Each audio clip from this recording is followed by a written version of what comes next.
హే everyone! మన లైఫ్‌లో కొన్నిసార్లు ఏదైనా ఒక విషయం మనల్ని కోలుకోలేనంత దెబ్బతీస్తుంది. అది విన్నప్పుడు లేదా చూసినప్పుడు మనకి ఏమీ తోచదు. That shocking and painful feeling is called devastating. విపరీతమైన మానసిక వేదన కలిగి ఉండటం లేదా కోలుకోవడానికి చాలా టైం పట్టే ఒక చేదు అనుభవం.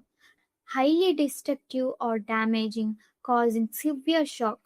Let's see this in a real life situation. The loss of the match was devastating for the fans.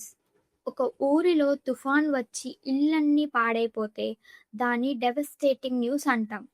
అంటే ఆ మనుషుల లైఫ్‌ని పూర్తిగా తలకిందులు చేసిందని అర్థం. It takes a lot of strength to recover from such moments. Have you ever received some devastating news? How did you recover? Share your thoughts in the comments. Subscribe to Apple's Classic. Bye.